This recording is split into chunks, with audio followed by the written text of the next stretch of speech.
Bueno, hermanos, ustedes saben que queremos hoy concluir este tema tan interesante sobre los diezmos y las ofrendas. Y que yo les había explicado el domingo pasado que para yo no poner a nadie incómodo y no abordarlo ni desde la imposición ni desde el relajamiento, lo iba a enfocar desde mi punto de vista, desde mi persona. Por eso le puse ¿por qué doy el diezmo? Yo te voy a decir lo que ha servido para mí. Si sirve para ti, aplícalo. Si crees, si Dios te habla a través de esto, respóndele. Y básicamente lo que en primer lugar responde a aquella pregunta es el texto. ¿Te acuerdas del texto que leímos? O sea, ¿por qué doy el diezmo? Doy el diezmo porque toda la Escritura es inspirada por Dios y útil para enseñar, para redarguir, para corregir, para instruir en justicia, a fin de que el hombre de Dios sea perfecto, enteramente preparado para toda buena obra. Yo te decía que cuando Pablo escribe y dice toda la Escritura es inspirada por Dios, lo que primero tiene en su mente es el Antiguo Testamento, porque todavía no estaban completados. Yo creo que eso se entiende, eso es fácil de ver. Todavía no estaban completadas todas las Escrituras. O sea, no teníamos en ese momento lo que hoy se llama el Nuevo Testamento. Había algunos escritos, pero no estaba todo el canon, no estaba todo el grupo de libros que conforman el Nuevo Testamento, no estaba terminado. Entonces Pablo está diciendo que toda la Escritura, pero además, aunque hubiese estado terminado, Pablo está diciendo, porque en un sentido para nosotros sí está terminado, Pablo está diciendo que toda la Escritura, desde el Génesis al Apocalipsis, es útil. Amén. Y es, ¿qué cosa? Inspirada por Dios. Entonces, cuando nosotros llegamos a Malaquías 3:10, que dice, traed todos los diezmos al alfolí, y hay alimento en mi casa, y probarme ahora en esto, dice Jehová de los ejércitos, si no os abriré las ventanas de los cielos y derramaré sobre vosotros bendiciones hasta que sobreabunden. Eso es toda la Escritura. Eso está inspirado por Dios también. Amén. Entonces, yo ahora voy a pasar a donde quedé el domingo pasado, pero lo que te estoy queriendo decir es que para mí ha funcionado el método del diezmo como un consejo, como un método, como un consejo divino que me es útil y que me instruye de cómo manejar mis finanzas. ¿Qué pasa? Yo tengo que tener algún criterio de qué voy a hacer con mis finanzas, cómo las voy a manejar. Hay gente que dice, bueno, no, tú lo que tienes que hacer es abrir una cuenta de ahorro. Si tú abres una cuenta de ahorro, esto es sabio, ¿verdad? Eso va a contribuir a que tu patrimonio al menos se mantenga, ¿verdad? Porque lo que crece de interés... Pero bueno, eso es una idea. Si tú tienes un poquito más de dinero, alguien te va a decir, busca un asesor financiero. De hecho, la gente que se gana la lotería, lo primero que se le dice es, no hagas nada sin antes no tener un asesor financiero, porque algo que te sea útil y que te instruya en cómo manejar tus finanzas. ¿Entienden la lógica? Bueno, pues yo me he buscado a Dios de consejero financiero. Amén.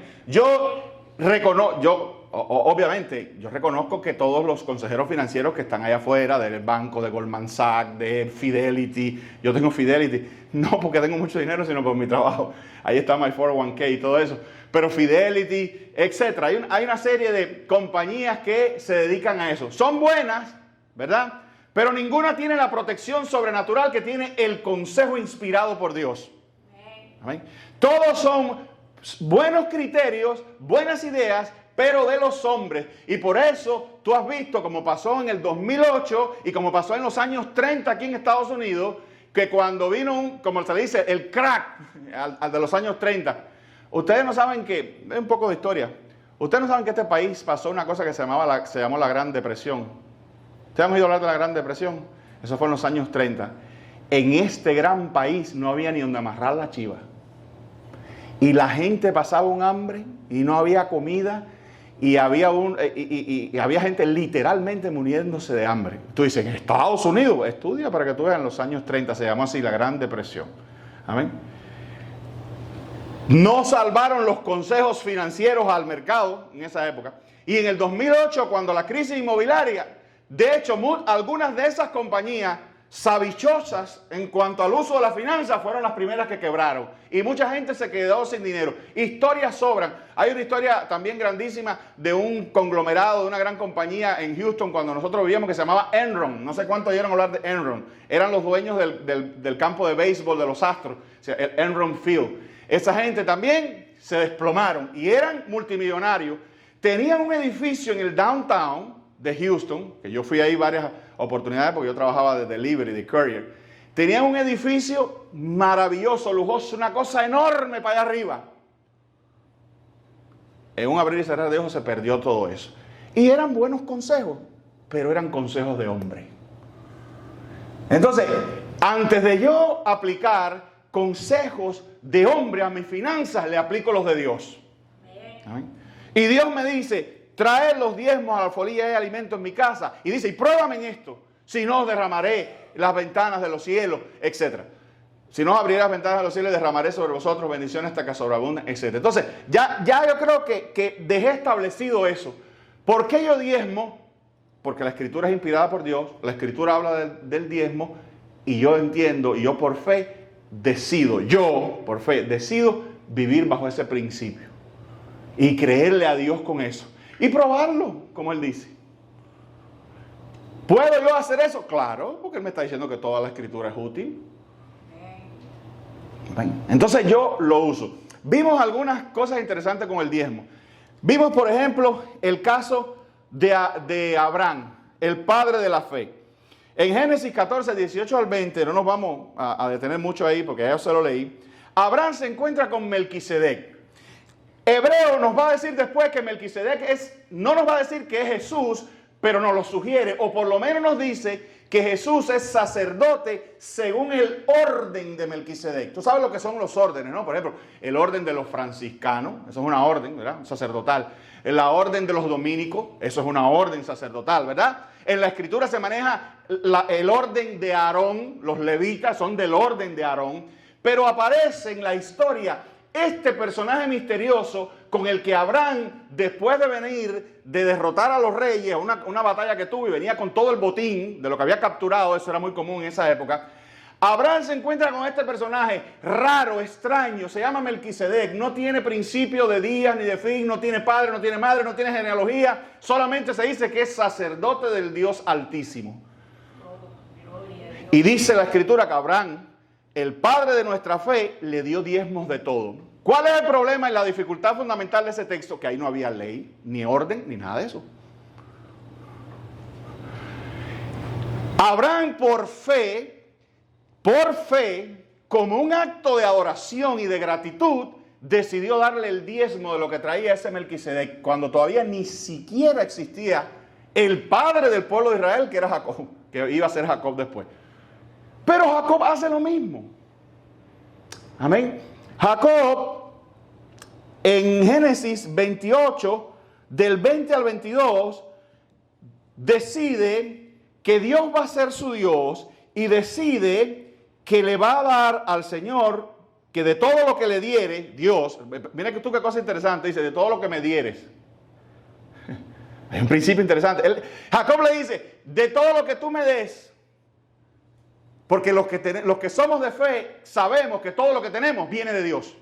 Entonces dice, de todo lo que tú me des, el diezmo apartaré para ti. No había todavía ley, no había pueblo de Israel, no había Sinaí, no había Moisés, no existía nada de eso. Por la fe.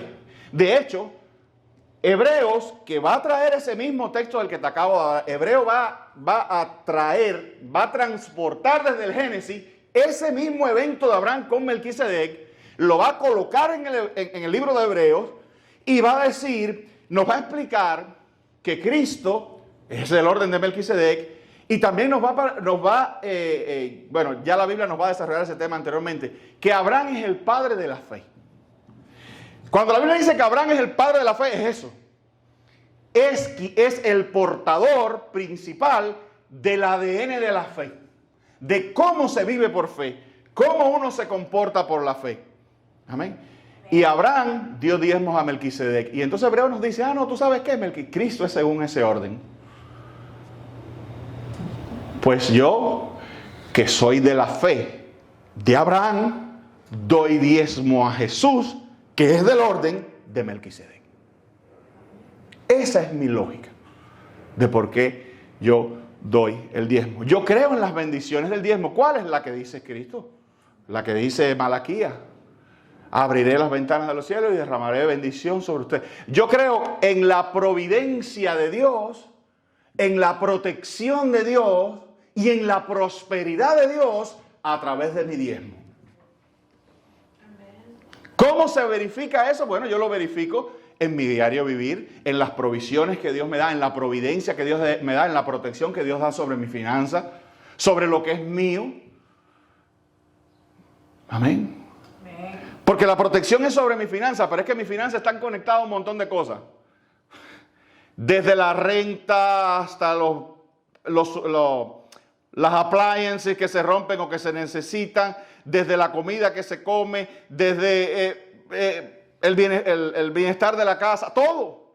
Mis finanzas están conectadas con todo. Entonces yo necesito providencia, yo necesito que Dios, ¿qué es lo que es la providencia? Bueno, vaya, para que tú me entiendas, la providencia es como decir la suerte de Dios, que eso no existe, ¿no? Pero la providencia es el control soberano que tiene Dios de todos los detalles que te ocurren. ¿Amén? Entonces yo creo en que Dios providencialmente se ocupa de mis finanzas y de mis problemas financieros. No estoy diciendo que no ocurran, estoy diciendo que Dios soberanamente está en control de ellos. Y me bendice. Me protege. ¿Qué cosa? También la finanza. Yo le estaba diciendo a ustedes un poco en broma, un poco en serio, que al final uno termina diezmando. La pregunta es ¿a quién? ¿Verdad? Al técnico, al mecánico, al casero, al restaurante, al médico, a la peluquería, dijeron por aquí, ¿verdad? Uno termina diezmando, el asunto es a quién. Y yo no te estoy diciendo para nada, porque no te voy a engañar con eso. Yo no te voy a decir, no, cuando tú diezmas ya no te va a pasar más nada. No, lo que pasa es que cuando yo diezmo, yo pongo mis finanzas bajo el cuidado, el beneplácito y la bendición de Dios. Porque yo creo en eso, funciona para mí, te quiero decir. Entonces en Hebreo, ahora, recuerda, no sé si vale la pena explicar que diezmo significa la décima parte. Creo que lo dije el domingo pasado y a veces uno piensa que la gente entiende eso. La décima parte de lo que uno percibe.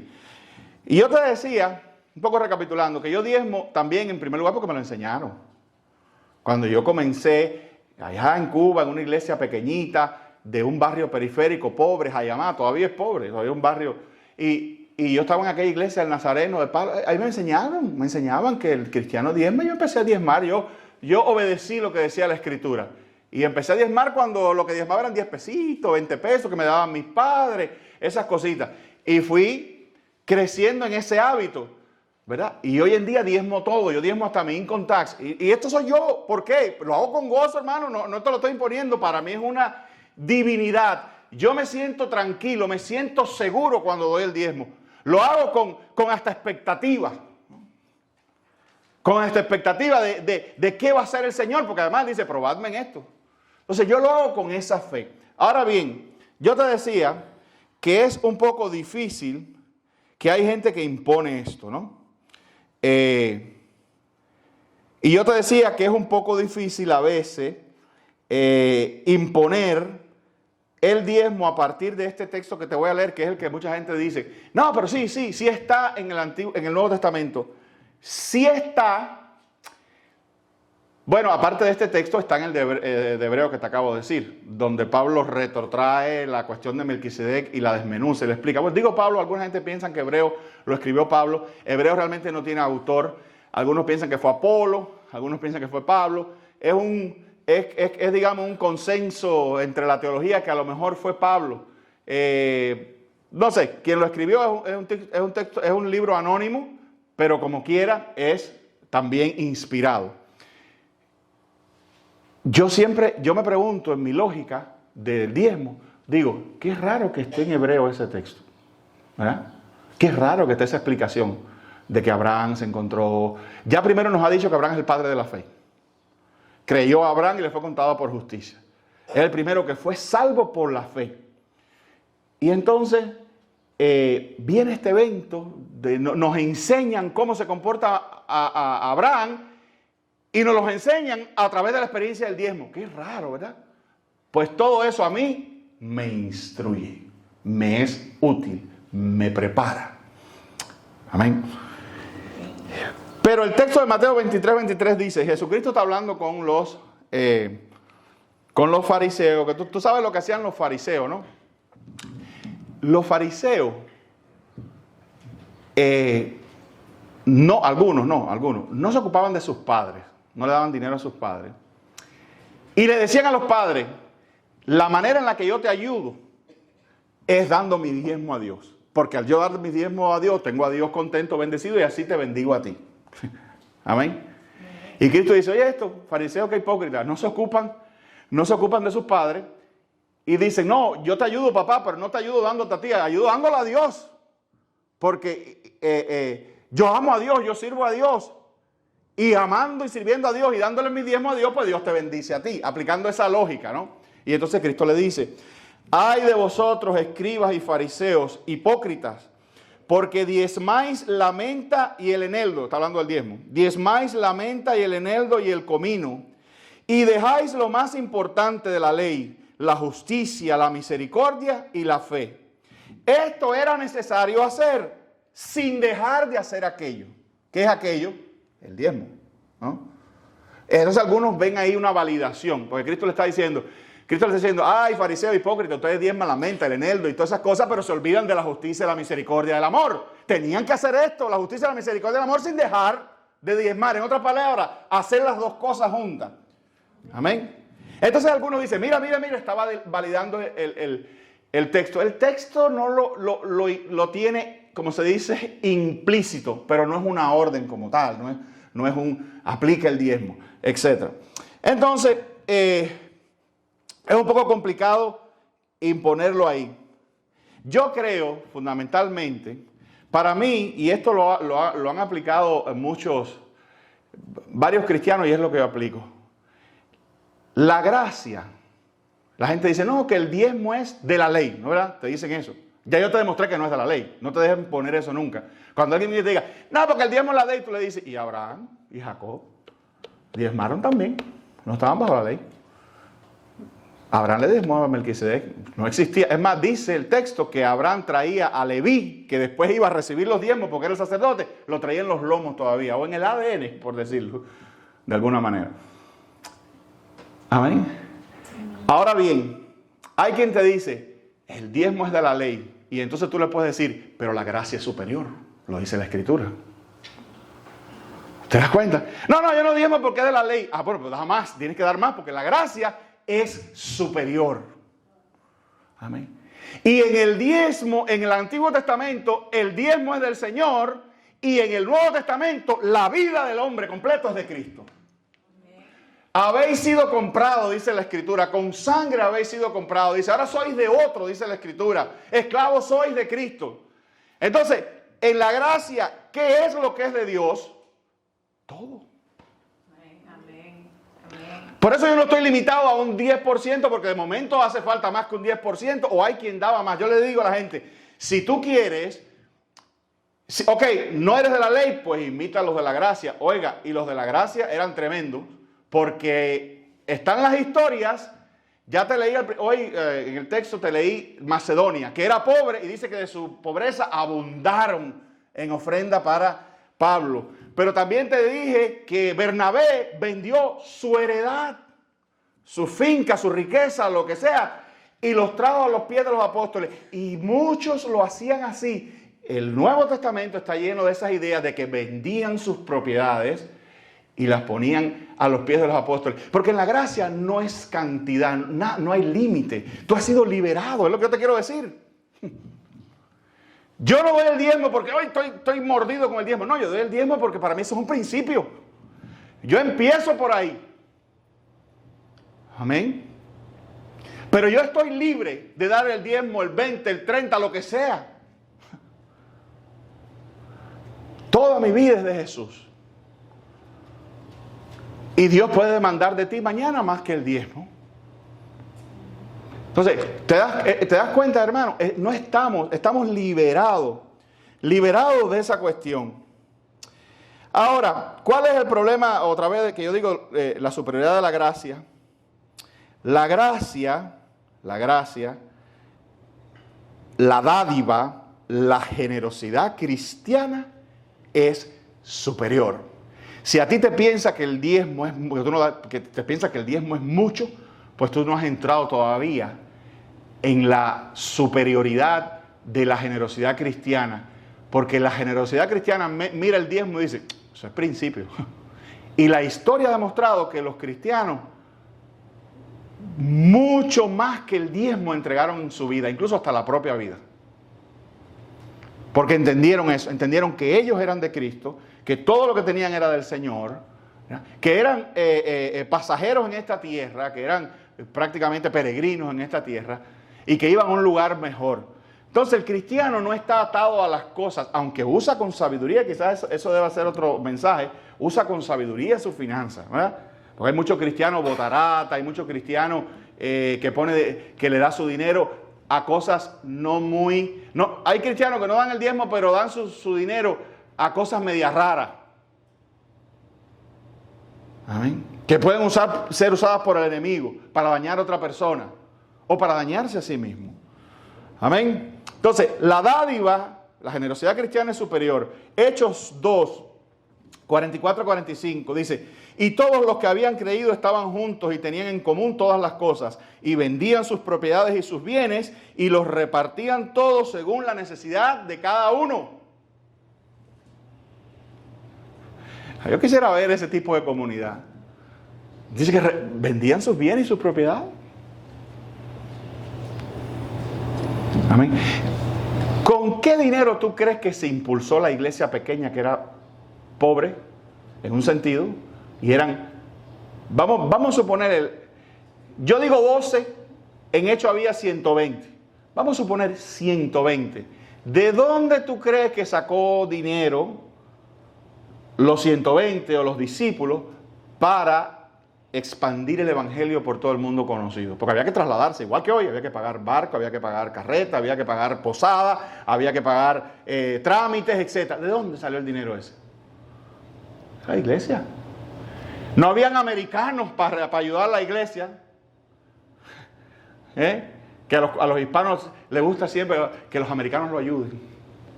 Eso aquí no se ve tanto, pero allá en Houston se veía más. No, que vamos para que los americanos nos ayuden. Los americanos era la iglesia segunda, la primera, esas iglesias mega americanas que tenían mucho dinero, que nos ayuden. ¿Dónde estaban los americanos para Pablo, Juan, Pedro, Andrés y esa gente? Eran ellos mismos.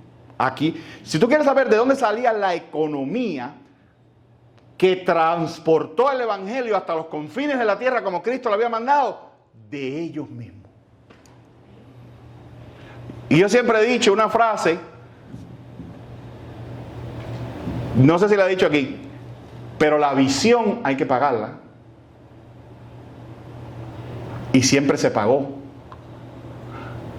Nosotros, ay, qué lindo la obra que hizo fulano de tal en África o en Asia.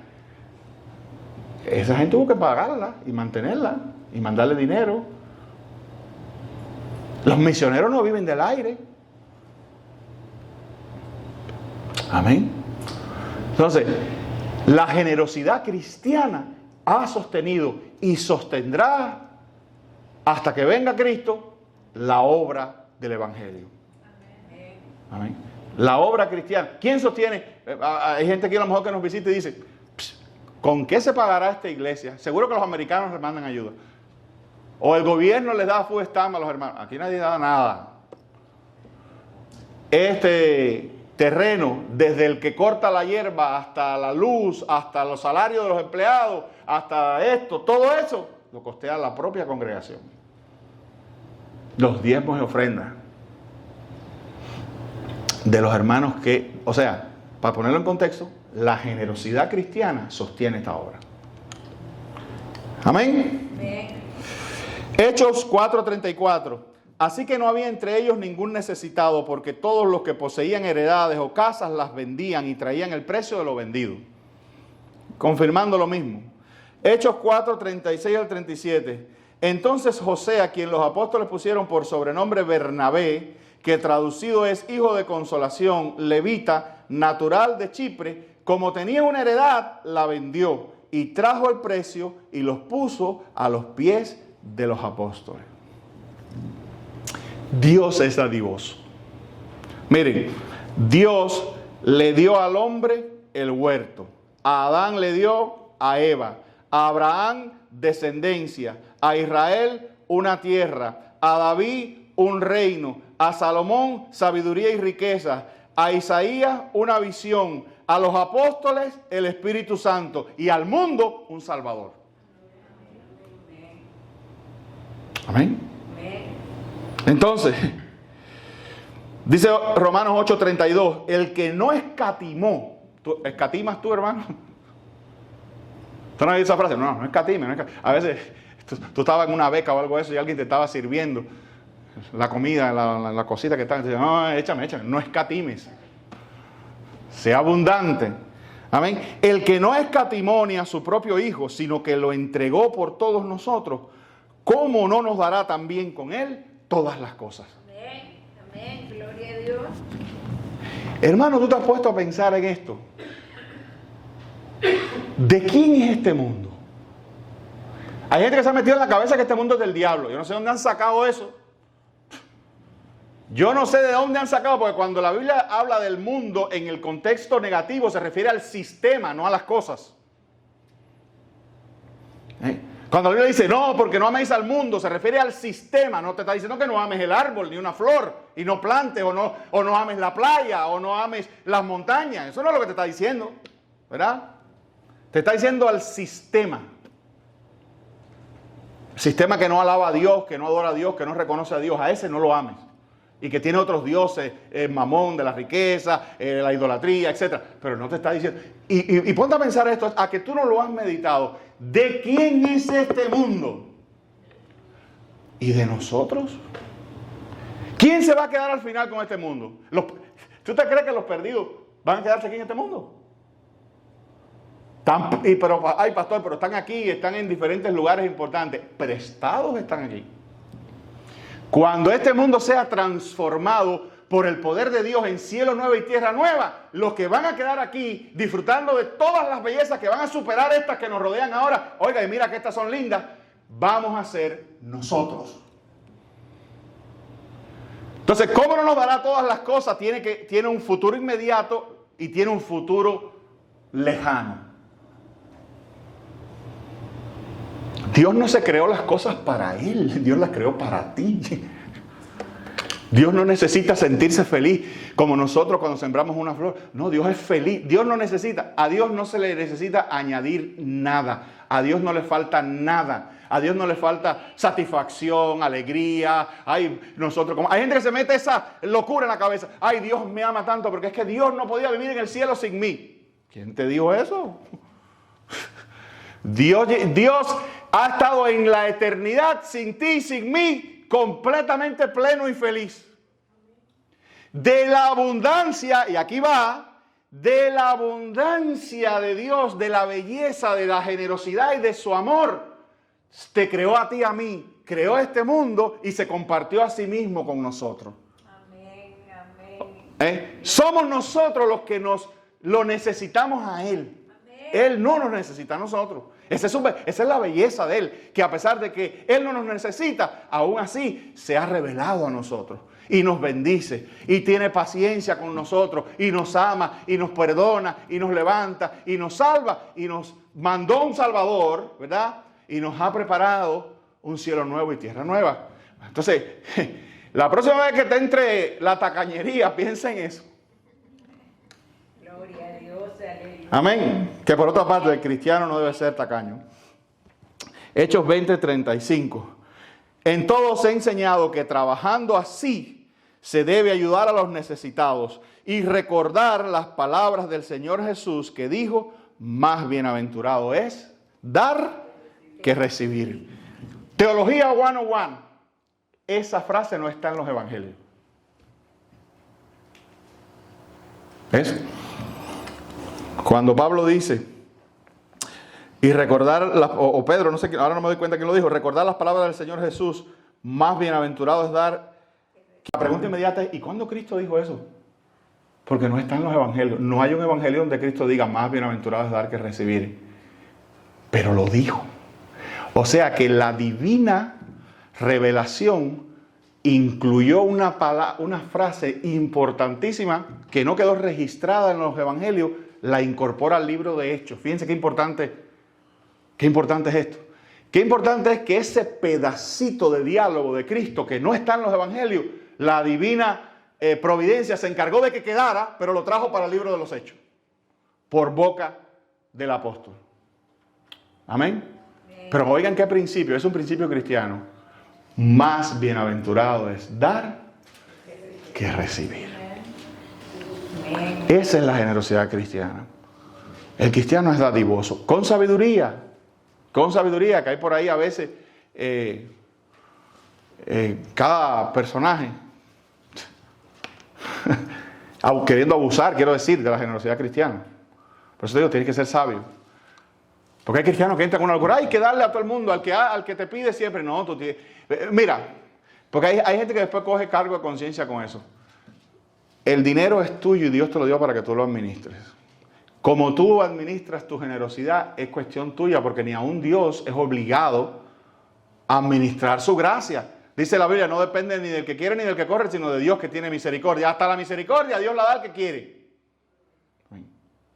Entonces, ten cuidado, porque hay mucha gente por ahí que sabe que en la iglesia hay gente generosa y quieren hacer a la iglesia, y esto lo vemos los pastores casi todos los días, quieren hacer a la iglesia víctima de sus manipulaciones. Tienes que ser sabio. Y no te sientas mal si en algún momento tú eres alertado de algo y dices, no, yo mi dinero no lo voy a poner ahí porque yo no sé. Ahora, ¿sabes lo que nunca puedes hacer? Aplicar, ya te hablé de eso. No apliques ese criterio de que no, yo no le doy porque tiene. No, dice la Biblia que al que tiene se le dará. Hay gente que dice, no, y oiga hermano, créanme, se lo digo de buena fuente, que yo me he topado ese caso muchísimas veces y he tenido que tener mis mini conferencias con algunos hermanos de buena fe que vienen y me dicen, no, pastor, yo, incluso a veces en detrimento del beneficio de uno, no, pastor, porque yo prefiero dar mi dinero a la iglesia de ustedes, que es pequeña, o prefiero dar mi dinero a Cuba, porque la iglesita de Cuba, pobrecita, ¿sabes? Y yo le digo, pero espérate, ¿dónde tú te estás reuniendo? No, pero es que yo me estoy reuniendo en esta iglesia y son una cantidad de gente y tienen de todo, tienen recursos, tienen pantalla, tienen... Dígale, pero es que si tienen recursos, tienen pantalla, es que Dios los ha bendecido. Ellos tienen... Si tú estás recibiendo en esa iglesia, pues aporta en esa iglesia. Hay por ahí una ilustración que la gente usa mucho, que a mí no me gusta, pero la he oído. Dice, tú no puedes comer en McDonald's y pagar en Burger King. ¿Verdad? Entonces, tus finanzas, tu diezmo, tu dádiva es primeramente a la iglesia donde tú eres alimentado, donde tú eres bendecido. Y de la abundancia después, como dice la Escritura, si quieres ayudar a Cuba y quieres ayudar a la otra chiquita y todo eso, bueno, eso es un extra. Y si lo haces de corazón y lo haces con propósito, Dios te bendice. No te va a alcanzar. No te va a alcanzar para dar, quiero decir.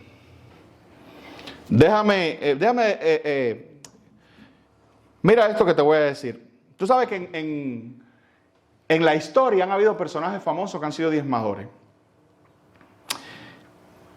Y se han convertido en grandes hombres de finanzas. Ahora, déjame hacerte una cosa, porque yo no te voy a manipular como hace la gente por ahí. Yo no te quiero decir que si tú das el diezmo, esto va a funcionar así como funcionó para ellos. Porque una de las cosas interesantes que veo en la historia de ellos es que a ellos le pasó algo así como a mí, y como a Abraham, y como a Jacob. Ellos decidieron en su corazón, sin que nadie le imponiera, como un acto de adoración y de entrega a Dios, dar sus diezmos. En libertad. Eso es lo que Dios bendice, porque Dios ama al dador, ¿qué cosa? Alegre. Si tú vas, el pastor dijo que hay que diezmar, déjame sacar el diezmo y darlo ya de una vez para quitarme eso de arriba. Y después tú estás esperando que Dios te bendiga. Lo siento. I'm sorry. Así no funciona. funciona cuando tú de verdad, tú y el Espíritu Santo conversando, dicen, obviamente, ¿qué hicieron estos hombres? Sabían que había una enseñanza y se la apropiaron. Yo sabía que esta enseñanza yo me la he apropiado. ¿Por qué? Porque toda la Escritura es útil. Ya te lo dije. Yo me la he apropiado. Por ejemplo, John D. Rockefeller, desde joven, siendo muy pobre, decidió dar el 10% de todo lo que ganaba. Mantuvo esa práctica toda su vida, incluso cuando se convirtió en uno de los hombres más ricos de la historia. Él mismo decía que su prosperidad estaba ligada a su disciplina de dar. Estos son casos documentados. ¿No han oído hablar de Rockefeller? Hasta en Cuba oí yo hablar de Rockefeller. Que yo ni sabía quién era, pero yo me acuerdo que en Cuba la gente decía, oye, ¿quién tú te crees, Rockefeller? Y yo decía, ¿quién es Rockefeller? ¿Quién es Rockefeller? Y Rockefeller es aquí el emblema fundamental de capitalismo y de prosperidad. Es Rockefeller, son los Rockefeller. Que ya no se hablan tanto, ya hay otros nombres. Elon Musk, este otro que lo crió un cubano, el de Amazon, Bezos, etc. Charles Spurgeon, el príncipe de los predicadores, enseñaba la generosidad radical y practicaba dar regularmente. Aunque no hablaba siempre en términos estrictos de diezmo legal, sí promovía dar con sacrificio y gozo. David Green, oiga fundador de Hobby Lobby, conocido por su fe cristiana y por prácticas de mayordomía, incluyendo el diezmo y donaciones generosas. Su empresa también refleja principios cristianos en varias decisiones corporativas. J.C. Penney, fundador de J.C. Penney, comenzó diezmando, con el tiempo aumentó su porcentaje de la ofrenda. Atribuía su éxito a principios bíblicos de integridad y generosidad. Amén. William Colgate Palmolive. Déjame decirte, yo estuve en presencia en el seminario Colgate en Rochester, Nueva York, fundado por la generosidad de este hombre. Y ahí supe de sus diezmos y de todo. Yo ya lo sabía, yo la historia de Colgate ya la sabía, pero te la traigo aquí, Colgate. Su caso es uno de los más citados en cuanto al diezmo. De joven, un creyente le aconsejó que comenzara dando el 10% a Dios desde el inicio de su negocio. Él tomó ese consejo en serio y empezó diezmando fielmente. Con el tiempo, a medida que su empresa crecía, no solo mantuvo el diezmo, sino que aumentó progresivamente su ofrenda. Algunas biografías dicen que llegó a dar mucho más del 10%, atribuía su prosperidad a la fidelidad en dar y a la bendición de Dios. Amén. Hay un caso que no está muy documentado, que es el de Sam Walton. Y yo sí he oído por ahí la gente decir, no, Walmart también. Ese es Sam Walton. Sam Walton es el creador de Walmart y de Sam. No, él diezmaba. No está documentado, pero era una persona relativamente sencilla. Fue generoso especialmente a través de la familia Walton en fundaciones, educación, comunidad. Tenía valores éticos fuertes en los negocios, disciplina, trabajo duro y ahorro. Amén. Déjenme buscarle otro aquí que les va a gustar. Es Truett Cathy, fundador de Chick-fil-A.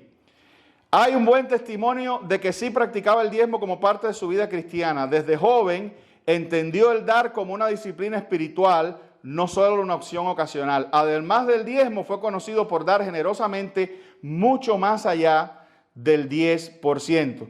Y ya ustedes saben, cierra los restaurantes todos los domingos, enfatiza en principios bíblicos en liderazgo y negocio, invirtió fuertemente en ministerio, educación y formación de jóvenes, etc. Cualquier persona, cualquier sabichocho de este mundo, va y le dice a este señor Truett, ay, pues no tú vas a cerrar el domingo, te estás perdiendo todo el negocio.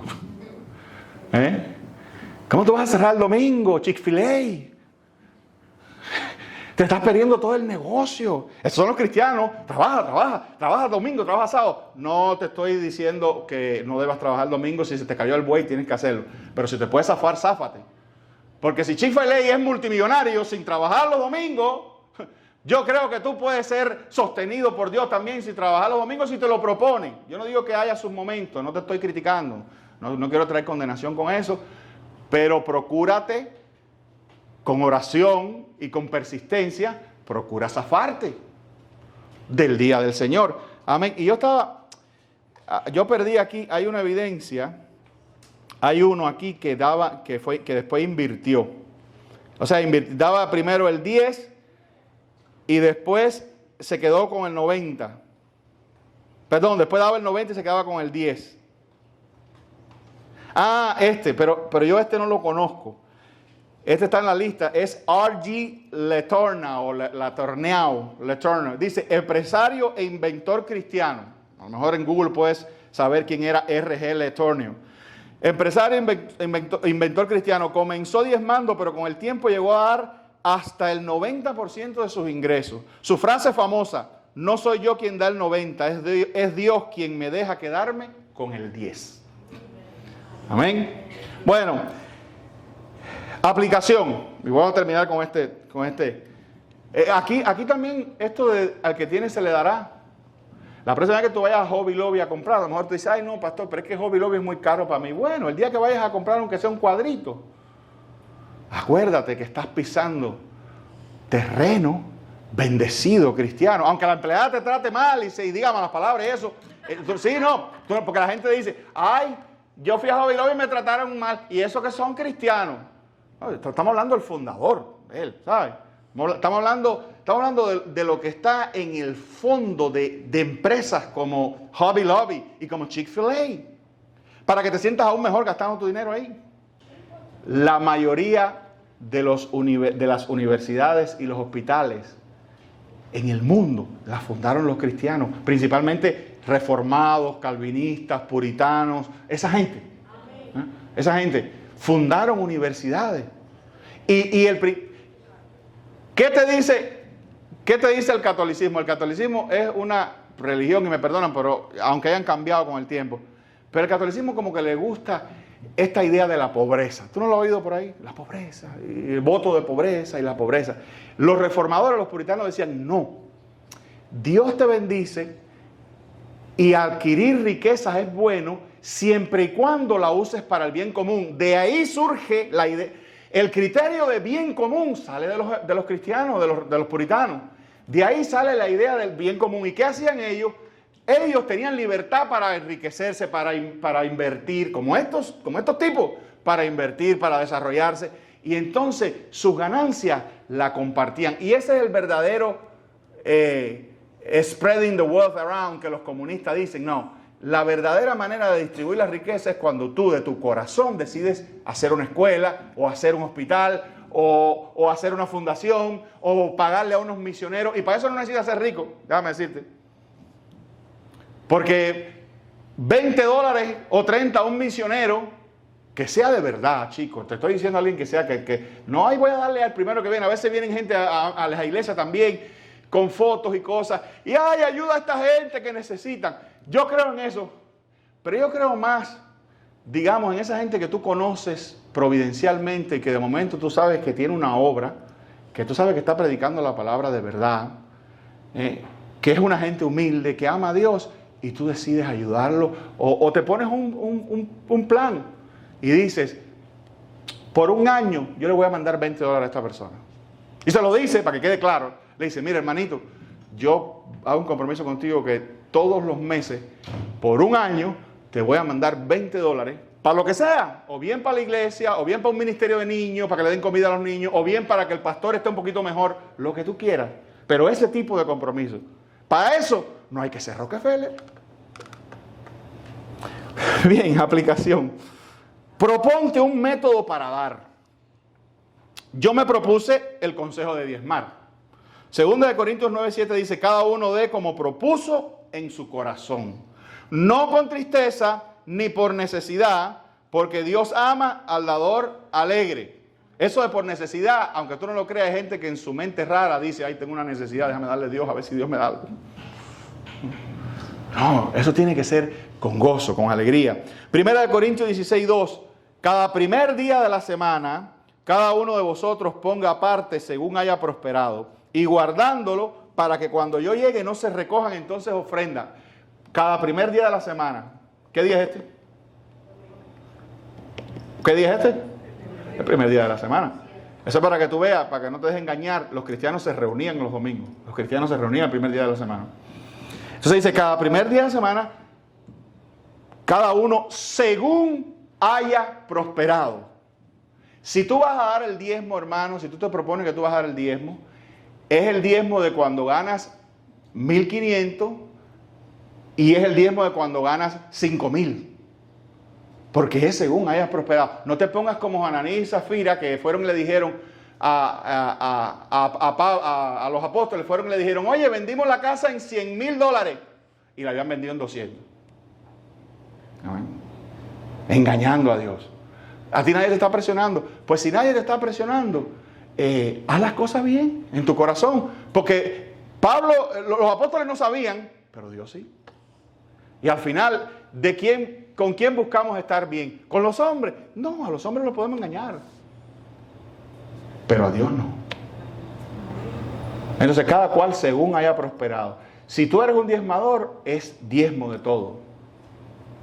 Es lo que yo hago. Eso yo cuando veo que a mí de momento me caen $1,500 o 2,000 antes, o antes que me caían 4,000 o más de Lincoln Tax, yo sé que eso inmediatamente lleva su diezmo. Esa cantidad en particular. Si ahora mañana me llaman de mi trabajo, ojalá, y me dicen, oye, te vamos a subir $5, mi diezmo cambió. Amén. Entonces, esas cosas son importantes. Si es que quieres hacer el diezmo, si eres generoso, aún la generosidad debe ser proporcional a lo que Dios hace con tu vida. Destruye la avaricia con generosidad sabia. Colosenses 3:5. Haced morir, pues, lo terrenal en vosotros. Y viene una lista. Y mire los compañeros, ¿quiénes son? Fornicación, impureza, pasiones desordenadas, malos deseos y avaricia, que es idolatría.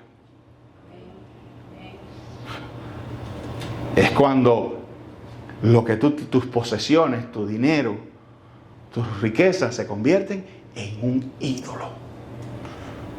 Es Dios en tu vida. Y por último, ejercita la fe sobrenatural a través del diezmo y la ofrenda abundante. Lucas 6:38 dice, dad y se os dará. Medida buena, apretada, remecida, rebosando, darán en vuestros regazos. Porque con la misma vara que medís, os volverán a medir. Y noten que hay una proporcionalidad. No las inventé yo, las proporciones no las inventé yo. Dios dice, dad y se os dará. Pero depende como tú das, así se te va a dar. Por eso un buen comienzo es el diezmo. Pero dice Dios, la medida es la misma. Con la misma, lo mismo que está en tu corazón cuando das, es lo mismo que vas a recibir. Amén. Entonces, concluyo con este tema. Espero habértelo puesto de esa manera. Estas son unas cosas que para mí han funcionado y siguen funcionando. Y yo creo y tengo fe en esta escritura, como inspirada por Dios. Que el Señor hable a tu corazón y te ayude a escoger un método también. Amén. O hacer ajustes al que tiene. Pero que Dios te bendiga, querido hermano, y te prospere. Y ojalá aquí esté hablando yo con Rockefeller del futuro, con JCPenney del futuro, con Colgates del futuro, Colgate, los dos, el adventista y el bautista. Así que bueno, que Dios les bendiga.